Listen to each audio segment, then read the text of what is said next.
দেখো আজকে আমার বড় মেয়ের আজকে ম্যারেজ ডে, তাই গোবিন্দ মন্দিরে ভোগ দিছিল। এই যে ভোগের প্রসাদ দিচ্ছি, দেখো তোমরা। আর এখানেও পায়েস হয়েছে।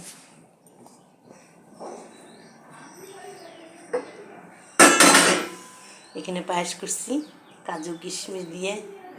আর এখানে আমার নিরামিষ ঘরে আমি বাঁধাকপি, ডাল, বেগুন ভাজি আর ভাত করছি। এখানে দেখো এখন প্রসাদ মাখবো। দেখো মন্দিরের প্রসাদটা খেলাম না, কত সুস্বাদু হয়েছিল।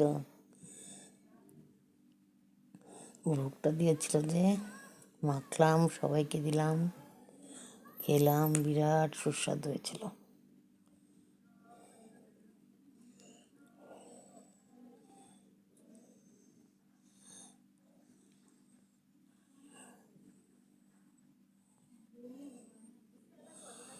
ওদেরকে দেখালাম ডাল, পনির রসা, শাক ভাজি, শুক্তো, পায়েস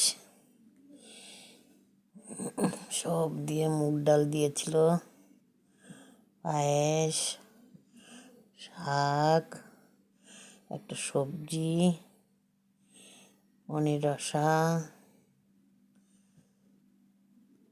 সব দিয়ে প্রসাদটা মুখলাম। কতজনে খেলাম প্রসাদটা? 9 জন, 10 জন, 11 জনে প্রসাদটা খেলাম।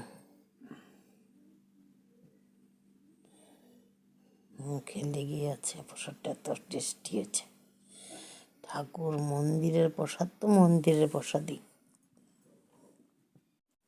গোবিন্দ ভোগের প্রসাদ। এদিকেরটা তো পরে খেলাম। ঘরোয়া রান্না করলাম আজকে, শর্টকাট রান্না।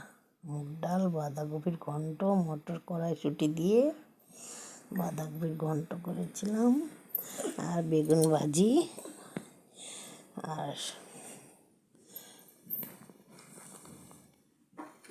করবি তো এই আর কি খাওয়া দাওয়া হলো। তারপরে শরীরটাও প্রচণ্ড খারাপ লাগছিল, আর একটু বিশ্রাম করলাম, আর ভুলেই গেছি।